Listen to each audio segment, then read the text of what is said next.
Good afternoon, everybody. Eddie Webb. We are here at the New Media Lab at Mesa Community College.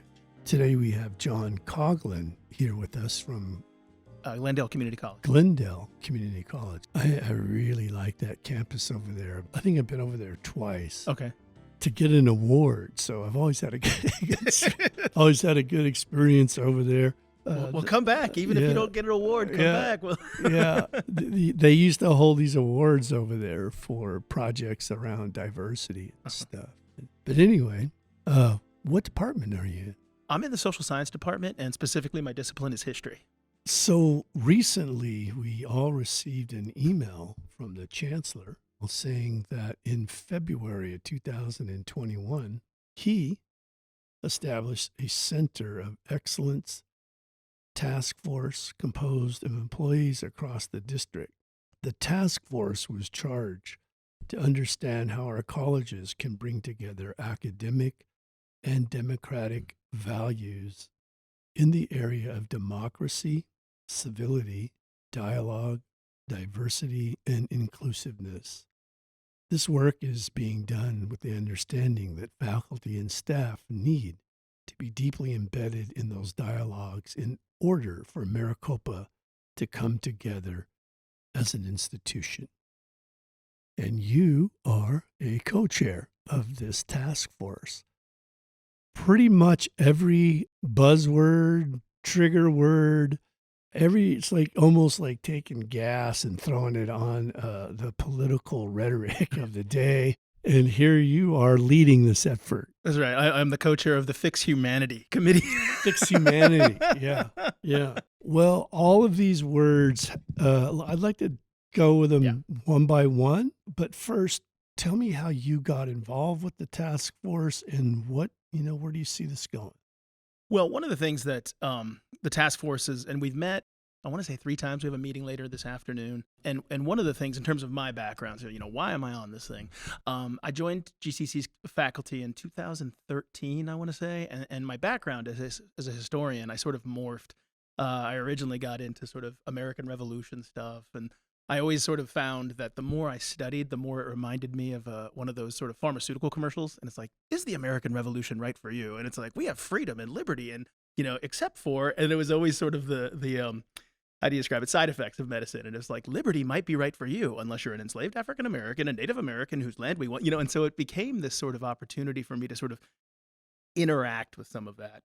And I drifted to Caribbean history and looking at the creation of race, looking at sort of how the pirates worked in creating democracy. And so we don't have a formal Caribbean history class, but that's sort of where my training is. I always have opportunities to get down to the Caribbean for FPG, faculty professional growth. And so I think the fact that I've been doing that work, and so some of my colleagues sort of reached out to me when this happened and said, we think, some of the work you've done with piracy and democratic impulses and these kinds of things, we think you should be on this committee. And so, I joined the committee, and then, Provost Lashinsky sent out the call for co-chairs.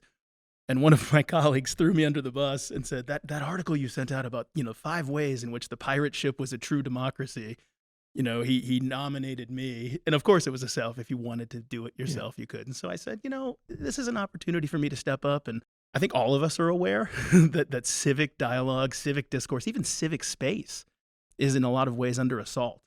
And so I thought to myself, I have the opportunity to teach history. I'm so thankful for that. But this is an opportunity for me to sort of apply some of that disciplinary specific education to sort of the vocation itself. Oh, that's interesting, man. Yeah, there's a lot going on in our country. It's very, the turmoil it's been very damaging in some ways. And democracy as a tribal member, democracy comes down from the Great Law of Peace. Do you know about the Great Law of Peace? I'm familiar. Yeah.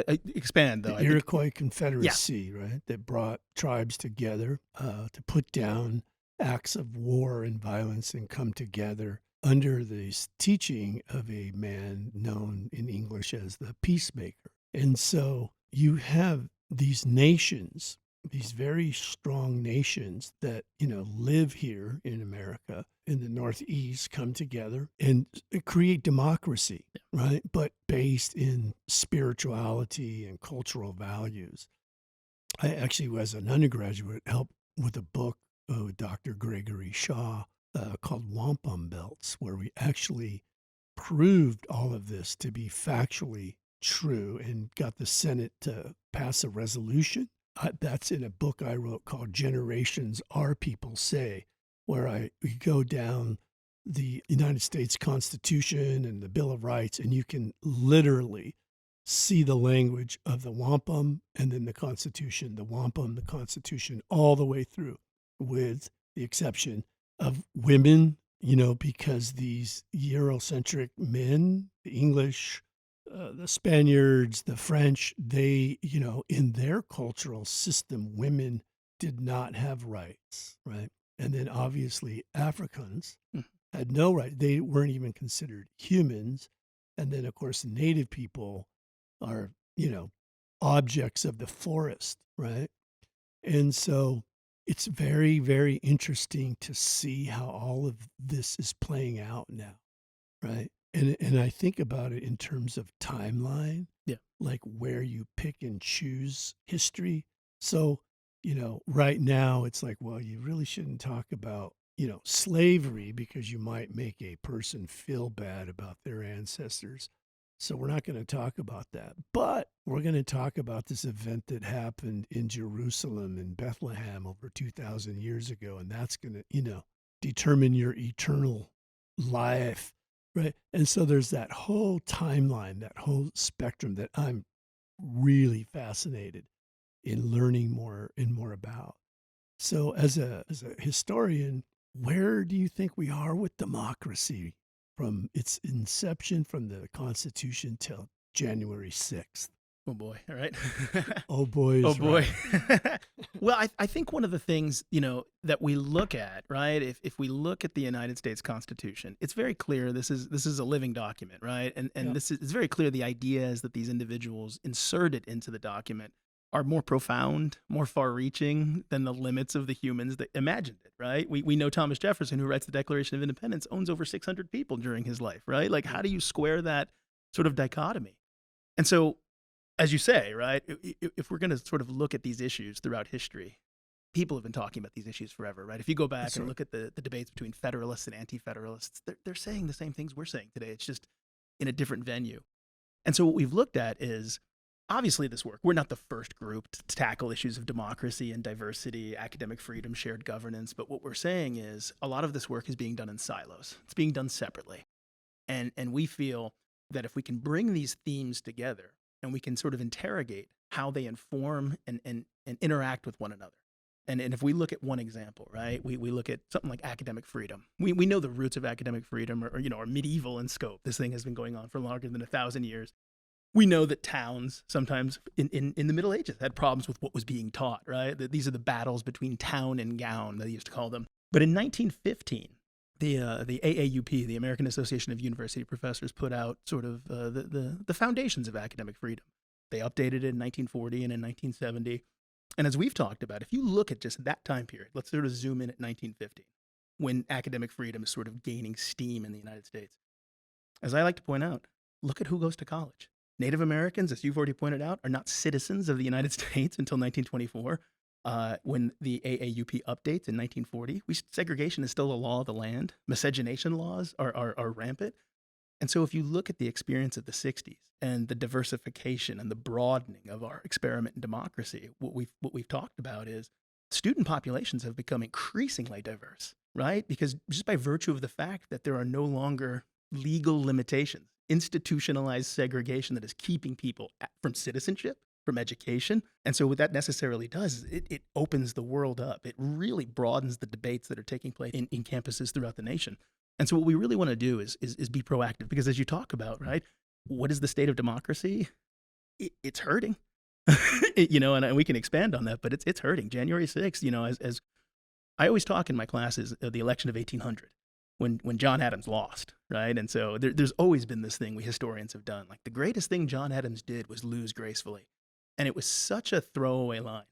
It really was because, well, what president is not going to concede power?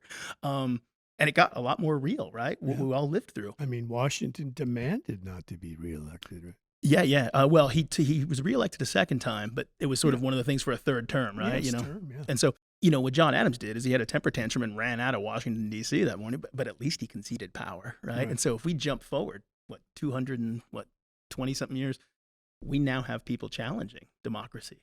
And how do we figure that out? And also misunderstanding sort of how some of these things go on, saying that Facebook is censoring them when Facebook's not a government organization, trying to sort of articulate private space and public space. These are all sort of mandates that we've taken on to figure out how to get these out of the silos into sort of a gestalt, if you will. Yeah. Well, that's the for me, it's been some of the more troubling areas to think about as being, I guess a scientist, have a doctorate degree and going through a dissertation process. The idea of attacking the inability to, explore areas, that's what's frightening to me. Like I teach our students who are emerging scholars, not the, all of the good stuff of research, of science, we want to try to eliminate bias around the variables. We want to start with a historical foundation. We want to look at the facts, that we want to look at the data. We want to do an analysis of all of that. And then we want, with a very gentle mind, possibly make some recommendations based on our finding. But we're not, ramming stuff down people's throat. Whereas as teachers, I mean, that's why I became a teacher later in life, was I wanted to explore. Yeah. Right. So these hard edges and these, the political rhetoric that attacks anything, that's what bothers me. And you have these people who have done a really great job of associating themselves with patriotism and all of this sort of stuff instead of real patriotism, right? It's kind of like a substitute for what patriotism is, and it's based in fear, right? And it's based in losing power, this identity change across the country, and it's scary because we have to thrive in your work and what you're doing, to make sitting around a table and talking about, I guess your second objective here is civility. Yeah. Is to bring back this public discourse where we can sit and talk about reality, right, without fear. And I feel like that's, we start passing laws, you can't talk about it. And this is why academic freedom as one of our sort of That's right. pillars is so important because, these debates that we're having today, it's important to understand, that the evolution of the United States is now a multiracial democracy. There's just no other way around it. Well, right? It always has been. It always has been, but we know there are massive hurdles that made it not so, right? It may have been a de facto, but de jure from the law. There was just ways to do it. But 1964, civil rights, 65 voting rights. And then as I talk about 68, housing rights. Right. That meant that the neighborhoods could no longer be sort of segregated. And so what we need to figure out is we all have different perspectives. And this is, one of the things that I learned when I had an opportunity to go to Cuba, when I did some research down there, they talk a lot, some of the Cubans I interacted with, they talked a lot about, we're in the revolution right now. And it really helped me think about the Revolutionary War, right? That ended in 1781, Yorktown, 1783, the Treaty of Paris. But we're in the midst of the American Revolution right now. Well, we're in a cultural revolution for sure, right? Sure. But what I'm saying ultimately is the American Revolution is an experiment in self-governance. It is an experiment in democracy because the opposite of democracy is authoritarianism. That's right. And we saw that in Europe, right? Monarchs, religion, militaries, they're all authoritarian institutions. That's right. And so the American Revolution is this idea in the experiment of self-governance. That's right. And we're human beings, right? Over 230 plus years, there've been some successes and there have been some setbacks. Are you taken back by how easily or willing there is a part of our population willing to serve under a singular authoritarian type figure? Knowing what I know sort of about history, people, when they get scared, right, they look for strong men or women, but we know historically it's usually been strong men. But Yeah. there is a wide variety of authoritarianism that's out there. Right. And whether it's the authoritarianism of the Soviet Union, that we are the workers, whether it's the authoritarianism that comes from some of the political strands we're dealing with now. And Yeah. the one thing I would say is, you talked a lot about patriotism, right? And I always try to introduce a distinction between patriotism and nationalism, right? That's I right. always say patriotism is like my marriage. I love my wife loves me, but my wife tells me when I'm being a ding dong. And that's patriotic, right? That's the same thing with the love of a country. You can love your country, but you can be like, you're doing something wrong. Yeah. And James Baldwin famously said, I love America. I'm paraphrasing here, so I'm not getting it right. But he's like, I love America with so much passion. That is why I claim the right to criticize her the way I do. Nationalism is just, we're number one, and that's the end of the conversation, right? And we're going to come give you some freedom, good and hard. Well, I think too, there's this sort of clash of value systems. There's clearly a group, a class of people that have a value system around their love of money, and power, and all of that stuff. And then there's other value systems where people value humanity more, they value the environment, right? They make these connections to community. Yeah. And somehow that's gotten turned into this, they're going to take our money, and so what I can grasp from all of this again is you have people that are very, very in tune with the psychology of the masses, right? And they know how to position themselves as your person and your savior in a way, right? And here are the things you should be afraid of. That's scary because it's so counter to what academics do, what scientists do. You're supposed to not have those sorts of agendas, right? You're supposed to be open and follow, the experience of what the evidence is showing you, and create better information for people. One of the things I learned in the dissertation work was being wrong is a really good thing. Yes. Right? Yes. And when you come from a value system that thinks being wrong is weak, or admitting a mistake is weak, it's problematic for governance, and civility. Knowing that a lot of my graduate work is out there now, to read if you'd like. I don't know why you would, but if you want to, knowing the brutal editing process I went through, the tears, the frustration. Yeah. I'm glad, right? Because that's the whole point. There's nothing wrong in academia with being wrong. That's right. Right. That's the point. And that's one of the things that sometimes people don't get. Like, we as scholars, we'll hold to something, and then new evidence comes along, and it's like, that's yesterday's news. Yeah. And to your point about sort of like, where did we get that? Like, you mentioned capitalism, right? That's our economic system. We know that. But one of the things that I've been thinking about a lot is, if you go back to the New Deal, right? Franklin Roosevelt as president, his Secretary of Agriculture, Henry Wallace, at one point, I'm collapsing a lot of history, but basically, in order to save the farms, I need you to burn it down. Right.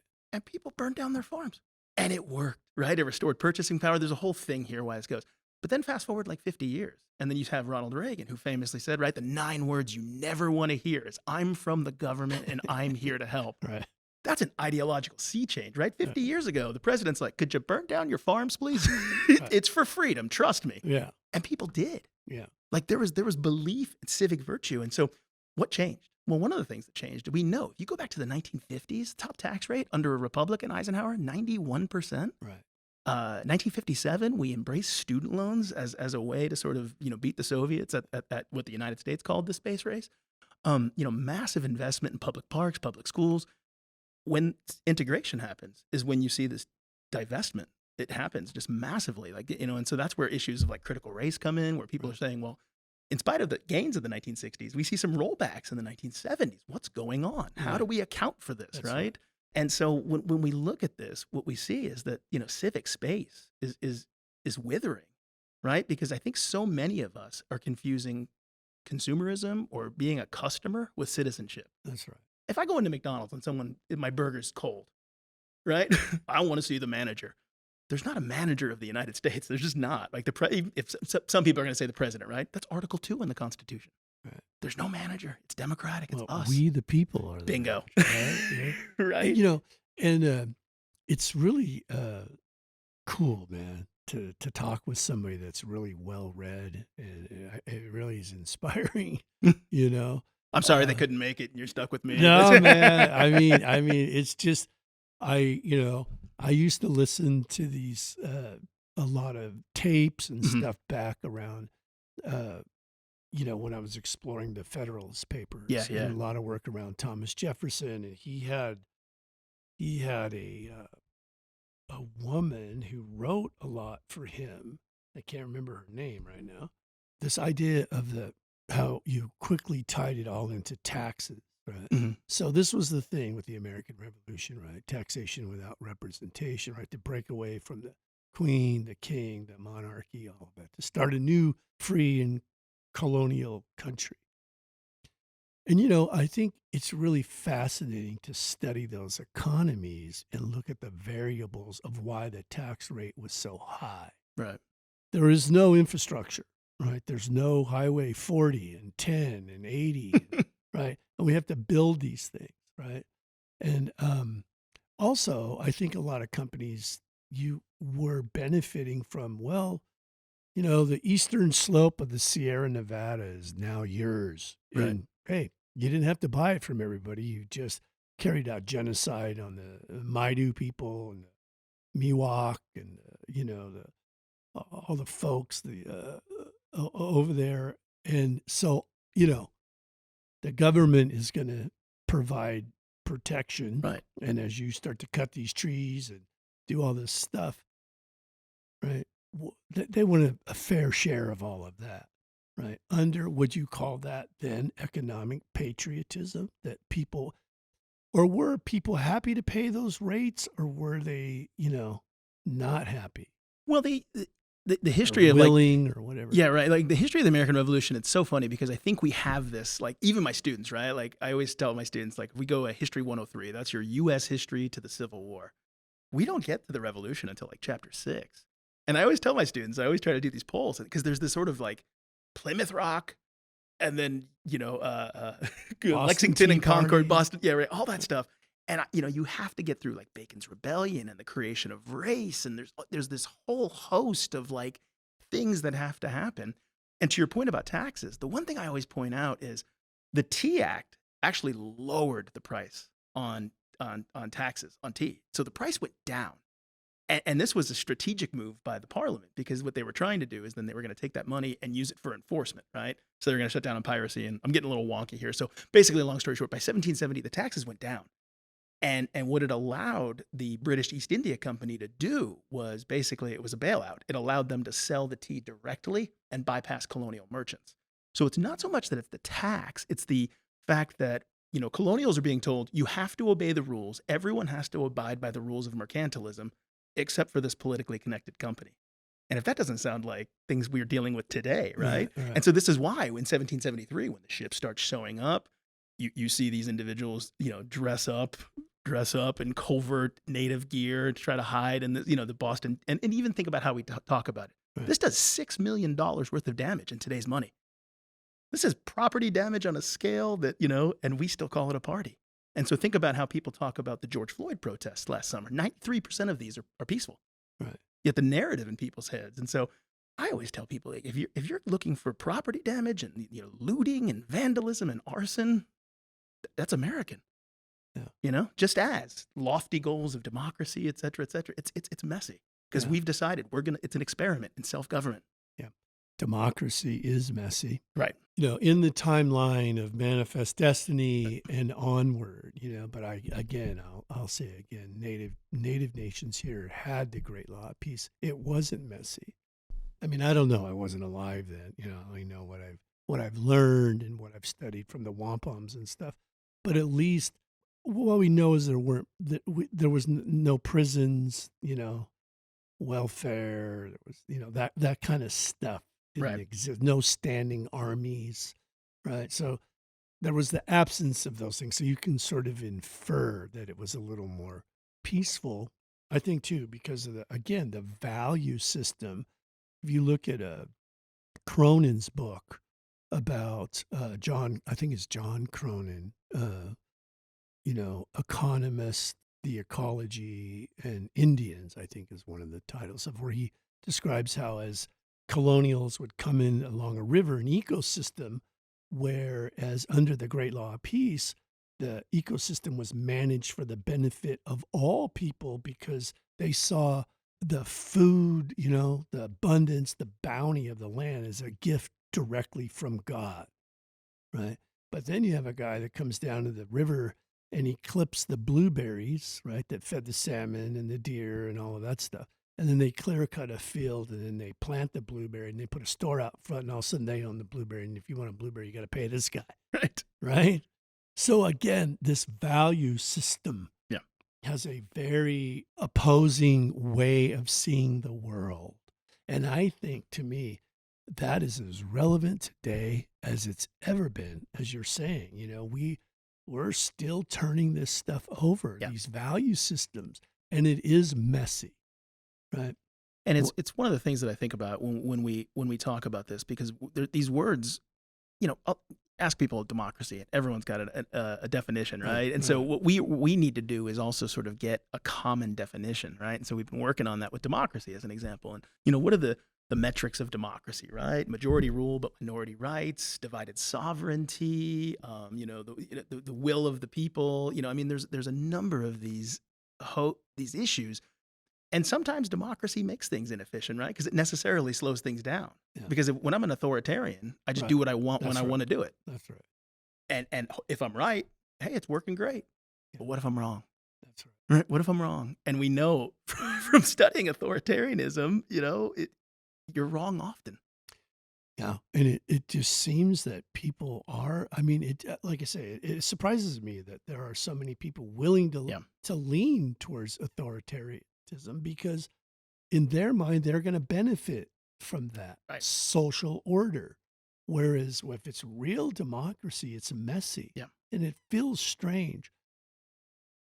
And I think that markets and capitalism are the variables that has made America great and created wealth.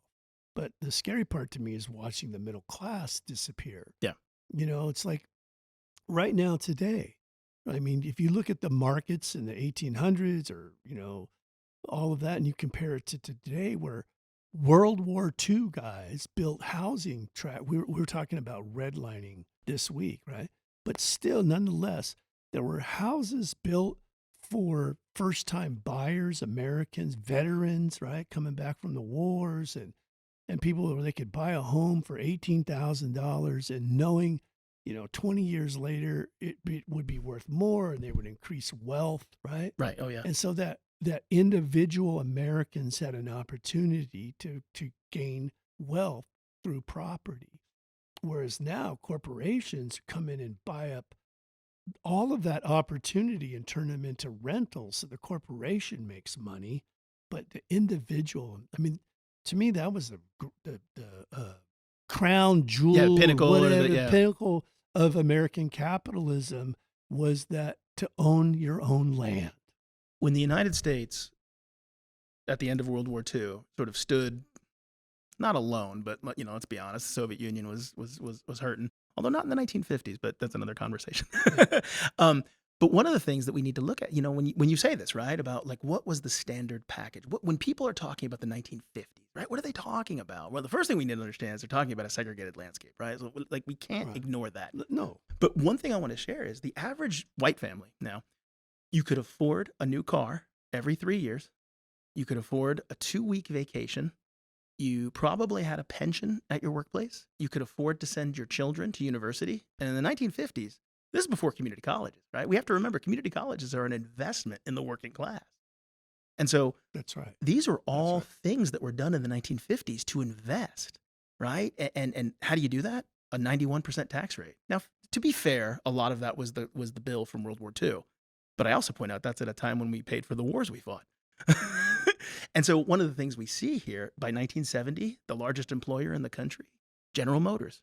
You have a union, you have a pension, you have health care, what do we have today? Walmart.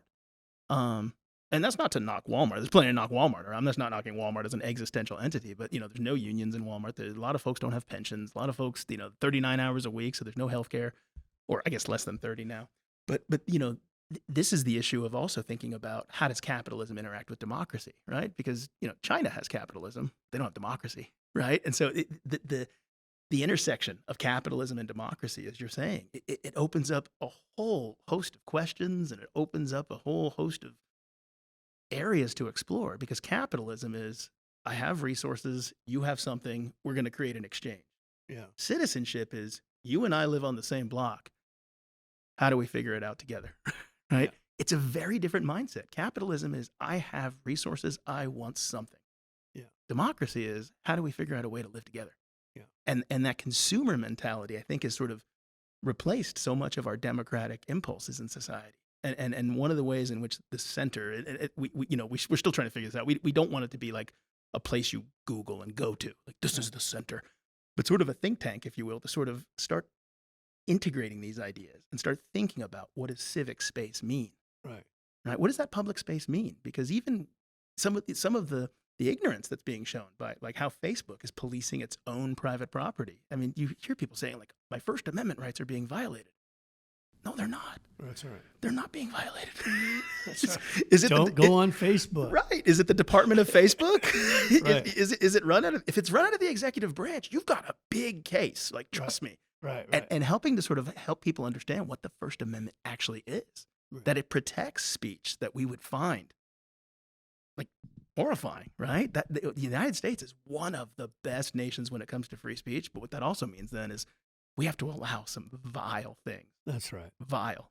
Well, you remember back in the late 60s or early 70s, there was a Jewish law firm that took up the case so that the KKK could protest in Ohio, I think it was. Yeah, the Skokie case. I think that was the ACLU. Yeah. So right. Yeah, the ACLU in the 70s at least. They've drifted a little bit. Well, I think because it's gotten violent. Yeah. You know what I mean? Like, you can almost predict an outcome if a particular group, Yeah. The fascinating thing to me about January 6th is that you can clearly see, right, from a scientific perspective. And this is why things like critical race theory is a framework in which to have a discussion. Right. Right. So you shouldn't be afraid of that. It's just a framework of how to frame. We're going to talk about these particular variables. And what you and I are doing right now is demonstrating civility and dialogue, right? But the reason it works is, I say this with a humble heart, but the reason it works is, we've dedicated our lives to reading and studying and writing and examining, right? And so you have a lot of this same sort of foundation in which to draw from, instead of just being threatened by something that I don't understand or I don't know about, right? But it's just it's a sense of when January 6th came around, you could see clearly what happens to a group of people. This group of people, just the demographic had to be predominantly white male. But what happens to people when they fear they're losing their identity or something is that they turn violent. Right. So the same you can make the same application to the George Floyd community who feel they're losing, right? And so, it just started these pockets that sort of, there's going to be this confrontation, right? At some point when people are in so much fear, what else do they do? Right. This starts getting into areas of the, where are we at spiritually, or are we animals? I don't know. It's like, right? Right. And then it opens up another door of which to then frame some sort of critical theory of which to explore. Doesn't mean you have a finding yet. It just means you're You're right. Yeah, it's the whole process. That's the process. I always joke because my wife sometimes, she's my wife's a physician, and she's been incredible this last year with COVID, and I've seen What her. does she practice? She's a family doctor, and so and she works at a family clinic, and so she works with low income, predominantly Hispanic populations, and so I've seen COVID front lines, and so the reason I sort of introduced that is, when stuff comes in from Amazon, my wife is very clear about, like, let me make sure it's all sanitized and everything. And so, but what happened over the last year is she's like, you have another book on Nixon coming? Right. and that's the best example I can use as an academic. I Right, can read about Nixon all day. Right. And it doesn't mean I believe his presidency was a good one. Richard right? Nixon. Richard Nixon. Sorry. Yeah. Jimmy Nixon. The guy that runs the lemonade stand. Sorry. Yeah. Richard Nixon's presidency. I think he was a failed president. I think in a lot of ways he did long lasting damage to the Republican Party. But as a scholar, I'm fascinated by that presidency and how it changed. And so as academics, just because we study something doesn't mean we endorse it, approve it, but we think it's important to examine and analyze it. Yeah. And that's what the center is creating 4 pillars, democracy, shared governance, diversity, equity, and inclusion, and academic freedom. That's right. And we've decided that all 4 of those are necessary because in some ways, all 4 of them support each other, but also when things get tight, can serve as checks and balances on each other. And what is more democratic than creating a robust system of checks and balances? Yeah. Well, it is an interesting day when you there's a thought in the back of your mind like, Nixon wasn't so bad after all, right? I mean, his obsession for power and his insecurity. I mean, you look, again, this is what I'm just going to say critical theory instead of critical race theory, but critical theory, you have to have a framework, right? You have to, there are tools that scientists use to examine variables so that they can get a proper analysis that would then lend itself to a recommendation or a finding. Right. But those things are not, it's like this, that's the one thing why I love statistics so much is statistics doesn't do that. Right. Statistics opens up sound options, right? And then you just start squeezing those down to where, it makes that you have the best choice. And when we start saying you can't talk about this or you can't do that, or we're pitted against each other by our elected officials, sure, it is damaging. And I think the founders in many ways, I think that's why they had separation of powers. Yeah. And so we live in a system as a public education institution. Obviously, what we were talking about, it's tied back to taxes. Yeah. Oh, yeah. So the person paying the taxes has a right, to have a voice about how their money that's been mandated and, and many times taken out of their paycheck before they even got it, to fund a public institution. They have a right to speak. Yeah. But we're supposed to have a board of trustees or what's our governing board? Board. And they're supposed to be separate from the political ideology and the rhetoric. They're supposed to be an oversight body that helps us based under the principles of our accreditation, which is academic freedom, which is democracy, which is higher learning, right? And what happens is when that separation doesn't happen and people show up with an elected mandate and don't really understand their position, they're like, well, here's a seat on this board, right? And they're not bringing the full, awareness of what that position is and how to move that along. Mm-hmm. That's when we, now we find ourselves in these academic freedom discussions and all of that, which to me is bizarre that the same person who is on the right hand talking about freedom of speech wants to stop freedom of speech, right? How does that square historically speaking? Is that normal too? Well, even yesterday, right? Like we know yesterday there was an 8-1 Supreme Court decision validating free speech. This comes from the famous cheerleader episode. I don't know if anybody who's listening knows what I'm talking about. I've been watching Corner Gas. Have you seen Corner Gas? I haven't. Yeah, you love it. So anyway, a cheerleader, she was, I believe, a freshman at the time. She didn't get a position she wanted, and she went home. Right, this is the most important thing. She went home on Instagram, I think, on her thing, and said some things that I am not going to repeat here.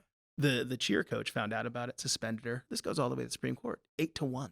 8 justices That say she can say what she wants. She's off campus. She has a First Amendment right to say this stuff without punishment. without punishment. Right. You can't. You're a government institution. You can't do that. At the same court, 6-3, stopping union organizers from working with farm workers. This is something Cesar Chavez had secured. Yeah. Because so many of these farm workers are marginalized, they're low income. So, they go, I've been working in the field for 12 hours. I can't go to a union meeting after this. So Cesar Chavez said, well, what if we have our organizers walk alongside you and tell you about the union while you're working? Nothing's disrupted. Everything's going good. And then, someone brought a case saying, this is my private property. Why do I have to allow a union access to this? It's a good question. I'm not going to say where I weigh politically on the issue, but these are good questions. Right. So we can see how 8-1 for free speech, but 6-3 to limit the ability of speech. Is it ideologically consistent? It's not for me to say, right? But what we know is that within academia, we tend to say academic freedom, right? We just as it's ipso facto. Well, we have to understand, right? Chemistry is going to be a harder science, right? We know, or math, 2 + 2 is 4. History, we always joke around, is in the middle. And this is where we get into some problems, right? Because my field has demonstrably said the Civil War was about slavery, as one example. Now, you can go on the internet, of course, right? And by the end of today, if you go on the internet and just go down the rabbit hole, you will come to the conclusion that Abraham Lincoln was a time-traveling tyrant who didn't care about slavery, all this nonsense. Right. And so your opinion of history is not the same. Just because you've read some history online, that makes you a do-it-yourselfer. You're not an independent contractor, right? And then going even further, what about academic freedom when it comes to art and literature? Provocative art pieces. And that's why this is one of our one of our pillars, which is academic freedom. Scholars must be able to pursue the truth, no matter where it goes. And I understand it gets complicated, right? So much of this comes out of the progressive era, the idea that there is a truth that can be found, right? If we just put our brains into it long enough, we'll come up with the truth. Right. Well, then along comes postmodernism. But that doesn't trash the process, right? It doesn't trash the process. Right. Postmodernism says we still need to interact and dialogue because these institutions of truth, depending on who you are and how you look at them, they may not be as truthful as you thought. That's right. Yeah. Well, what we uncover is the bias. Right. Right. And that's all that's happening is you're starting to understand the biases variable and who benefits from that. Right. I think positionality in these arguments are very, very important. That people understand what motivates their position. Because I think as an American, I want everyone to prosper. Yeah. Right. It bothers me. I mean, I was born into some, our family had challenges in being Native people and mixed blood white people and working in the fields. I actually shook Cesar Chavez's hand. Was one of my highlights of growing up. But the idea that we could make something of ourselves, right? That is something that we have to protect. Yes. Right? The possibility exists for poor people to advance the middle class, right? I mean, in many ways, I think democratic capitalism is a very good thing, right? Because that's what it does. It allows people to, if you want to work hard, I swallow the bait about education would be beneficial financially, which I've discovered is not exactly the case. Right. Well, and this gets to questions of education, right? Yeah. And this is what we've seen, right, over the last however many decades, right? When you tell someone what you're majoring in, the next question is, what are you going to do with it? Yeah. And we've liberal arts degree. We've seeded the ground, right? Yeah. Like we think now that education is about job training. And there's certainly a component to that. And that's a wonderful component, but that's one side of the coin. The other side of the coin is like, we're going to teach you to be a citizen. Right. And you can say, well, it gives you the right to tell, well, my education, my background, my training, my peer review, This is the thing about academic freedom. It doesn't mean I can just say what I want. That's right. Yeah, that's right. It doesn't mean I can just come Yeah. in and be like, Yeah. Lincoln was a time traveling tyrant. I'm not John.com. But you don't think Lincoln was making some deals? I mean, slavery was, the division between the South and the North and coming together under the United States, that was his thing. And slavery, you don't think he was dealing with more than one variable? Lincoln, and I don't say this as an epithet. Yeah. I think that's one of the things I also think we need to reclaim is that word. Lincoln was a masterful politician. Yeah. And I say that as a compliment. Yeah. Lincoln has, like, let's be honest, like the same things that are going on today in some ways can be mirrored by the 1850s, right? You have your abolitionists. These are the progressives, right? They're woke, right? They know. You have your moderates who are like, I don't like slavery, but I want to keep it in the South because I like my job. Right. I like my factory job here in Massachusetts. Right. And there were some who were like, I don't want slavery to expand out west. And there were some who were like, slavery is awesome. And Lincoln has to sort of manage all that. And so we know privately he doesn't like it. Right. But we also know publicly he doesn't say that. He doesn't own slaves. No. Jefferson and Adams and all those. Yeah. Right. And so one of the things we know is that privately he's writing, but we know he's a professional. Right. Like we want Lincoln in 1858 when he's debating Stephen Douglas to suddenly come out and say, I believe everyone is equal. You will never have heard of Lincoln. But what Lincoln does is he knows how to sort of, where's the line and where can I step? Because Stephen Douglas in this famous debate for the Illinois Senate, which Lincoln loses, I think that's an important point because that means he's free to run for president 2 years later. He famously says, I do not believe in the mental equality of the races, the physical equality of the races. I feel that if the races have to come together, they should be separate. But then he goes on to say, but in the right of a black man to labor, that's his labor. And he has a right. That's a huge tell. In 1858, if you know how to read that with 1858 eyes, it's huge. He's giving you his tell. In 2020, it sounds bad. 2021, it sounds bad. I get that. What we do know, though, is that Lincoln, he dragged his feet on the issue. But once he committed to it, it was over. And indeed, in 1865, April 11th, after the war, right? The war's done for 2 days, pretty much. He publicly says that black men who served in the military should be given the right to vote. That's what gets him killed. Right. So much. John Wilkes Booth was like, I can deal with a loss, I can deal with this, but I cannot deal with the idea of social equality. Right. And that is, we're still dealing with some of these issues. That's right. I just reread Profiles in Courage. Yeah. Have you read that? Kennedy's book? Oh, yeah, excerpts of it. Yeah, for sure. I can say I've read the whole book. But I mean, it's almost play-by-play rehappening again, right? Of one person, standing up for real democracy, right? And losing and paying a price for it. And then another guy, it's almost like you can read that book and it's almost like a play-by-play of what's happened to us here recently, And Kennedy's a great example of someone who was willing to learn, right? This is what makes, a lowercase d, I don't know, he's an uppercase D Democrat, but this is what makes us democratic, right? His ability to say, I don't have all the answers. Right. Look at Kennedy's first year. This is a disaster. Right? Bay of Pigs, the Berlin Wall goes up. He has a summit in Vienna in June, I want to say, 61, anything I want to say. And he gets kicked all around. Like when he leaves, he famously says, and I can't do Kennedy's voice, but he famously says, I think it's going to be a long winter. And he knew. Yeah. He's like, I got shellacked. Yeah. Compare that with, Trump. Only I alone, that's the proof is in the pudding, right? Yeah. And so Kennedy emerges, and where does Kennedy emerge? On civil rights.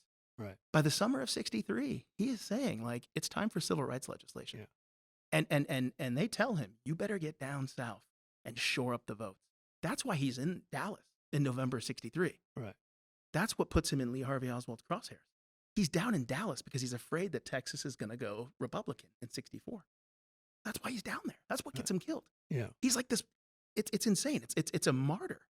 If you want to get to spiritual, right? That's why I think Kennedy resonates with so many Americans, because it's his death. I don't know if you get civil rights without Kennedy's death, but Lyndon Johnson certainly threw Kennedy's body on that vote. Yeah, the Great Society. Right? Yeah. This is why liberalism sort of exploded, because there was so much guilt, to your point about the same stuff. Yeah. When Kennedy lands, he turns to his wife that morning, November 22nd, 1963, and says, I think we're in nut country now. Yeah. He said that. Right. He knew there's Confederate flags that are there. And these are people, they're not holding up flags to like, look at my Confederate heritage. Right. They're sending a message. Yeah. They're sending a message about race relations and what they should look like in the United States. And how dare you come in and try to upend that.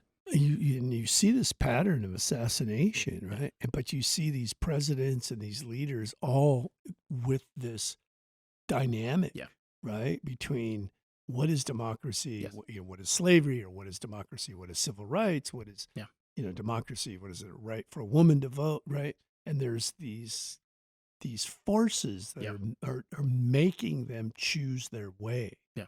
And the crazy part is, the list of assassination is, Lincoln, Kennedy, Yeah.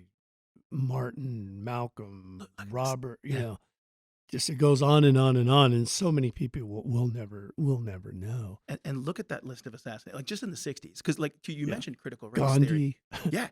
Look at critical race theory, because that emerges in the 70s. And so let's look at the 60s, right? We pass laws, right? And this is the fatal or the crux around which this debate is really revolving. Because we can point before 1964 and you can go and say, look at that sign says colored, right? Every one of us that's a history professor has thrown that slide up because there's plenty of them. Right. And then the signs come down. Well, we know that racism still exists, right? But where is it, right? This becomes the question. And then when you look at how are we going to sort of change society, as you point out, right? 63, Kennedy's dead. 65, Malcolm's dead. April 68, Martin's dead. June 68, Bobby's dead. I mean, if you're someone who is a liberal on race relations in the 60s, after those four, Birmingham. Yeah, the four little girls. I mean, Right. just the bombing of churches, right? Like we Bombing forget churches, all this that's stuff. right. Bombing of churches. Yeah.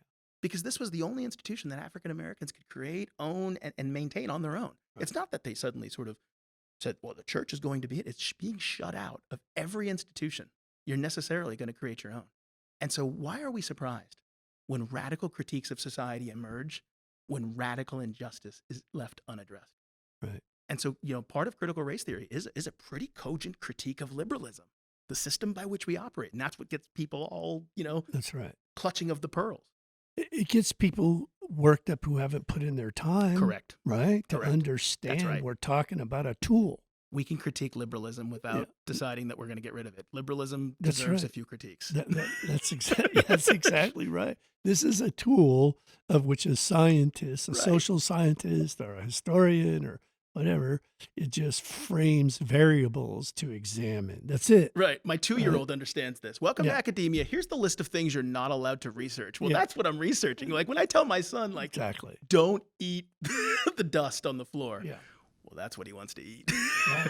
And you have to allow academics to research this stuff. That's And we have to be able to critique liberalism because the only way you can defend institutions you believe and support is by understanding the critiques that have levied against this, right? This was the general yesterday when he was talking about critical One race of theory. the most powerful speeches Right. I've seen in years. I need to understand white rage. And I'm a That's white right. guy. And he says, I've read Mao, I've read Lenin. Yeah. That doesn't make me a communist. That's I wanted right. to jump out of my chair That's because I read slaveholder defenses, right. Christian defenses that these slaveholders brought. It doesn't mean I own slaves. It doesn't mean anything other than as an academic, I'm trying to understand the mindset so that I can help us understand our democracy.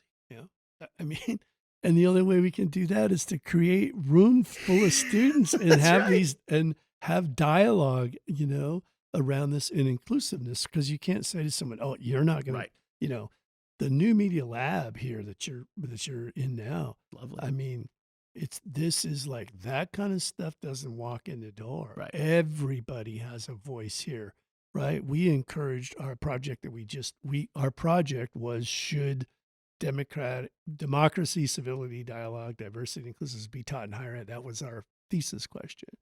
And I encouraged people to go after it. Yeah. We need both sides. And they did a phenomenal job. I'll share this work with you. But for the listeners, this is the exciting part about being in academics, and getting painted with this brush about, oh, you're a liberal, blah, blah, blah, blah, blah. You're a socialist, blah, blah, blah. You know, it's crazy. You know, It's also dishonest. I mean, yeah, and that's the ultimate point yeah, is this idea dishonest. of Yeah, using socialism as an epithet. Like, yeah, that's right. folks, your military is socialist, your education is socialist, the roads are socialist. Once you get to be 65, your healthcare is socialist. Yeah, Like, police. the police are, yeah, like you don't Yeah. call, you don't have like 2 police numbers and go, yeah, I've got a coupon for 10% off a break-in.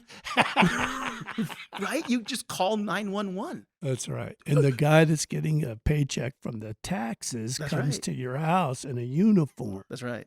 That's right. And so it's amazing that, you know, that capitalism and communism sort of exist in Plato's cave. I always tell my students all the time, That's right? You know, we don't have a fully capitalist system. Yes, we do. I say, okay, go buy me a brick of heroin. Go buy me a person. Because capitalism will find a price for everything. That's right. That's its job, and it does it really well. Yeah. Right? Like, I want a PlayStation 5 right now. It's too expensive. I can wait. Right. Right? And so capitalism has no morality. That's why we need the democracy to guide it. That's Because right. capitalism will find a price for everything. We know it did. It found a price for human beings in our own history. Right. And so we changed that. And so capitalism is great. I believe in capitalism. I think capitalism is a wonderful system. Capitalism deserves its fair share of critiques as well. That's right. And so when we look at democracy, that is the thing that keeps capitalism from objectifying everything. That's right. Right? Well, you know, I mean, you have these value systems that can be troubling, Yeah. right? Like now I have friends, like I went into getting advanced terminal degrees in education so I could teach, right? Therefore, my car I drive has 200,000 miles on it. My friends who went to become dentists or doctors or lawyers are driving, you know, Porsches, right? And so, you know, I think the guy that goes to guy or woman goes to medical school and works their ass off and studies and shows up and passes and starts a practice, they should be rewarded accordingly. But for academics that go through the same sort of process, right? We don't, because we get plugged into this system that we're not valued. It's almost there was a period there I felt like almost like a Vietnam vet, you know, if you're a teacher, like people are just like hating on you and you don't know why, right? You're like, well, I'm dedicated to this serving my country, right? And all of a sudden it's like be a teacher, an educator, these politicians start with their stuff. And all of a sudden it feels like, wow, man, you know, what happened here? What happened to respecting your teacher? You know, I Right. mean, my parents, if I didn't call people ma'am or sir or in the classroom, I think I got a SWAT, you know. There was right? just an assumption growing up that if I said something negative about my teacher, I was just lying. Yeah, And if right? the facts came out eventually, then Yeah. it was like, oh, you were telling the truth, you know? Yeah. But You know, when we have dialogue like this creates the inclusiveness measure. That's the last part of your thing here. and those are 3 separate terms that have a lot of meaning, right? DEI. And I know it's become shorthand, right? Right. And that's what we talk about, right? Like, this is the thing that I find so fascinating. Speaking of private and public space, right? If you work for, I'm just grabbing a random, you know, like McDonald's. McDonald's can just mandate diversity training, mandate that you sign this diversity statement, mandate they're private. If you don't like it, quit. We're limited by that in good ways, right? Because it's public space. Right. And so how do we address issues of diversity, equity, and inclusion and balance it with issues of academic freedom and, you know, and looking at all those things and use democracy to promote diversity, equity, inclusion. Diversity and inclusion, you know, we're making headway there. But when we talk about issues of equity, these are tough conversations to have. They really, really are. And so that's what we wanted to be able to do is stop siloing this information and get it under one roof where we can actually sort of examine how does democracy play with equity? How does shared governance? Because you're exactly right. We've been talking about sort of national, but you can go local within the district. And some people have not had a great experience, and the district has made missteps. They've been open about that. And this is one of the ways to try to rectify that, to like, how do we practice democracy in your hallway, right? Not just in DC, right? How do we practice shared governance in your hallway so that you feel as a valued employee, staff, faculty, et cetera, et cetera, et cetera? Because you're right, that matters. We give our lives to these careers. That's right. We don't ask for much, right? I just want to be able to keep the lights on, feed my kid, and then a nice little pension at the end, right? No, Yeah. we're not in this field to get rich. No. But that's what we want to know is do I have the protections of the industry or the academy to teach? Because I've run up against some problems teaching history. And it's a scary place to be because, many of us are just sort of one viral moment away from being national news. And that can chill speech. And we have to know that academic freedom is a pillar of our institution, because then you will have professors that are willing to go to those tough spots. Yeah, I mean, I think the students want that. It's they always say it depends on where you're at in the age group, but it's always said, well, it's really not the student, it's the parents. Students seem to be they want to learn, Yeah. they want to be challenged, they want to be exposed, and that makes people nervous, right? Who are trying to keep the lid on certain things. And in this study here in the mid 80s, Dr. Scott did a study on the political and cultural dynamics in education among American Indians. Yeah. And he concluded here that there was 4 options for Native people that wanted to have their own identity in school. Yeah. Try harder to be less Indian, change the criteria upon which they are being judged, accept the devalued status, or leave the institution. Right. And these choices. And so what we did here was we worked hard to offer a 5th option, which is to come here and feel safe inside of inherent tribal sovereignty. Yeah, honor my existence. Yeah, which again was a framework, right? Because at my age growing up, I watched in the 70s, I watched the activism and, all of this stuff. And the pushback against a bad idea seemed like it took a lot of people out. Yeah. And for me, where I concluded is no, it's about inherent sovereignty. Yeah. In other words, I don't want to have to get permission from someone to deny the identity that's being opposed on me. I'm just going to go ahead and be free, like you are, and just say what I have to say. Right. If you don't like it, if it makes you feel bad. This is the Chief Joseph speech, right? Like General O.O. Howard, chases him, in Nez Perce, right? It just he flees to Canada. Leave me alone. Yeah. And he's like, I'm gonna get you, and I'm gonna civilize you. Yeah. And it's funny, the metrics you put up there for the 4, it's so funny because that's how you talk to people in private space. That's right. This is my space. We don't like that, so be less Indian. If you don't like being judged, then shut up, accept your status, or leave. That's right. That's what a private institution can tell you. And I guess they're right, as long as they're not judging you on those criteria, right? That you're like, but this is the point that you're making, right? This is public space. That's right. And we're just a few miles down the road or up the road from Indian school. And when I tell my students, I'm like, did you know where that name came from? Because as you pointed out, this was the practice of the Department of Defense, right? The Indian school, about how do we, kill the child, save the Indian. Or kill the Indian, save the child, excuse me. Pratt, kill the Indian, save the man. And those guys were pretty clever back there, those military officers.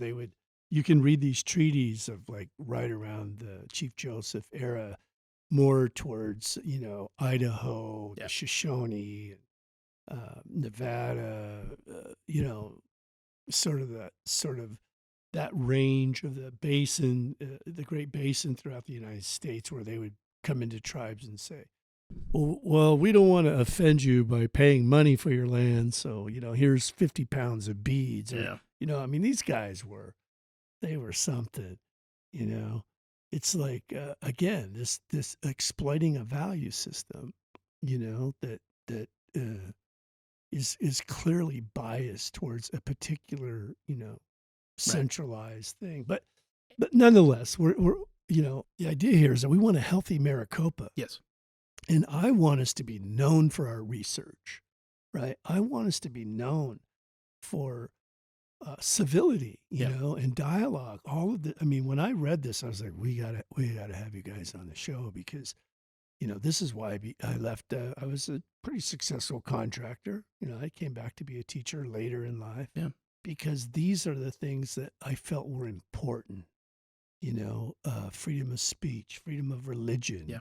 freedom to speak my own language, freedom to, tell history from a point of view, from an indigenous point of view. It doesn't have to be colonized. Right. I mean, Norman Rockwell creates during World War II, right? These series of paintings called the Four Freedoms. Yeah. And this is what FDR says World War II is about, to your point: freedom of speech, Right. freedom of religion, freedom from fear, freedom from want. That's what FDR said we're fighting World War II over. And what is freedom from want? I mean, Yeah. but the point is that it was our existential mission, right? And we have announced to the world, right, from our inception, if you have it bad there, come here and we'll give you a shot. And we revoked that in the last administration. And that is part of the existential DNA of the United States. And so we need to sort of get back to that place where, like you talked about, right, issues of civility, dialogue, especially diversity, because you talk about your experience. I grew up, my sister was disabled, and I grew up with a disabled sister before the ADA. So we grew up in Metro Phoenix area, and I can remember often, like, we'd get out, my parents would go see if there's a ramp at that new restaurant. Because if there wasn't a ramp, we didn't eat there. Right. And so my sister was an activist, she was involved. And so I grew up keenly understanding disability issues and disability rights, and was stunned, right, when I start interacting with the wider world. And this is sort of an invisible, and so many individuals have those struggles. And that's why diversity is so important, because if I just sort of bounce into a parking garage and go up the elevator for a job interview, I can have a great interview. But as my sister and I used to talk about, she could show up, maybe there's stairs, she has to go all the way to the back, it's 110 degrees, the elevator's broken, and so there's all these things. By the time she gets to the interview, she's out of sorts. And that is where these institutional issues start adding up. Right. And so we have to be able to make sure that multiple viewpoints are not just included, but a part of the process by virtue of its design from step one. That's right. And there is a critical framework in which to study those sorts of channels. This one just happens to be race, Right. critical race, but there's critical environment, Sure. critical economic. I mean, as much as, anything, that's, I've a lot of my interests lie around poverty. Yeah. And abundance. And, that's why I do believe in democratic capitalism. Right. I think capitalism is a good thing. Yeah. It's when it gets out of its realm, as you've noted Yeah. multiple times today, it can become very dangerous. Yeah. Hello, everybody. Eddie Webb. We are here at the New Media Lab, and we're having an incredible discussion. At least I think so. It's fun. This is great. And very, very proud of your task force. Obviously, it is in good hands. You have articulated a very deep breadth and girth of all of these issues that you all are tackling: democracy, civility, dialogue, diversity, and inclusiveness. I don't know what institution wouldn't be proud of embracing all of those as a badge of, this is the work we do. So we've talked a lot about theory here, Yep. and we've him-hawed around particular people and all of that. But inside of Maricopa itself, is change going to happen? By definition, of course, right? And so how do we steer that change in a way? So, like I said, it's one of the things that we talked about, and we've been talking about, and we're going to talk about later today, is, right, don't set up the operational side until we can get sort of the ideological, existential metrics in place. And so I can tell you that the Chancellor has given us a timeline, and he expects sort of a finished product. And so we will do our due diligence. We will create a product, and we will make some suggestions. And what that looks like, we're still going to have to sort of tease out, because this is going to continue into the fall. But that's my hope. The one thing I would say, especially as, like we talked about being academics, the one thing, outside of the classroom, when you get involved in this service, you want to make a change, right? You want it to be better than when you showed up. And so I can say I'm going to do my best. I think it will. I think it will. I just want to see sort of the good old boy kind of networking of who gets promotions and stuff. I want it to be a little more equitable, because, there are a lot of people with a lot of good skills, a lot of leadership skills and stuff, but they're not sitting at the table somewhere. I'd like to see more opportunity for leadership. I'd like to see a real cultural change instead of this hierarchy of, very Eurocentric model of governance. I'd like to see more councils. I definitely want to see more faculty roll in and out of a position like a provost or a chancellor, presidents, deans. I'd like to see that become more shared governance than we hire one person that sits there for 20 years and got bored at year 5. Yeah. And, you know, And we talk about that a lot too. Like when we talk about shared governance, like that has multiple meanings, right? There's different levels. And so we need to be able to sort of define this stuff, because if you think shared governance, and we talk about a metric of like 8 steps, from increase, from none, basically I tell you this is happening. And, I told you, shared governance, to, level 8, which is basically the employees run the whole show. And so sometimes communication can break down because I think we have shared governance. You think we have shared governance, but we're talking about different numbers. Right. And so quantifying these, it's just this work of saying, let's get it all under one roof. Yeah. Because I agree with you. Like we do need some change. And the district's been open about this, right? They've said we're not looking to rehash the past, but we're going to acknowledge mistakes were made. Yeah. And it's time to see, and so I know the chancellor is very keen on seeing where this goes and seeing how we can apply this to make those changes, because it's not just me. I'm a history dork. So I've been sitting here talking about Kennedy and Nixon and FDR, but we have a whole host of folks, right? Faculty, staff, folks from all over. And they're saying the same things. Like, I want to feel like this is a great place to be. And Yeah. we know it. We know it is. Yeah.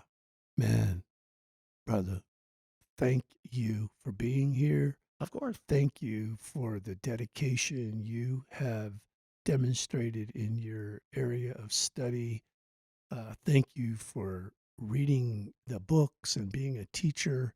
Very impressive presentation today and conversation, man. And I just want to let you know, we really appreciate you taking the time during the summer, Hey.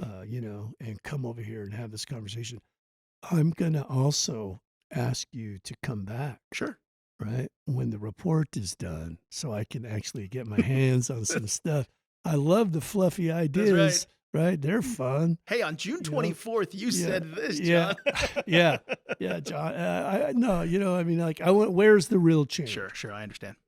There's 10 colleges and a lot of people, and again, we know there's work to do. And again, I like, my mind naturally goes to the history and the national, but without a doubt, this is also about addressing issues of workplace democracy, right? Which is treating people with dignity. Yeah. Treating people with humility, right? Like, you may have a better answer than I. Yeah. Treating people with dignity and respect and making it so that they feel valued. That's workplace democracy. We're a democratic nation. Democracy doesn't stop when you go to your job site. Of course you should have workplace democracy. And within that, I do believe that people that work hard should be rewarded for the person that doesn't. Yes. Yeah, I'm that's okay with me. But anyways, man, I've really enjoyed this conversation. We are here at the New Media Lab. We'll see you soon. Take care. In my dad's language, they say, Dona Dogoha'i. We'll see each other again, and remember, take care of each other, because we are all we have.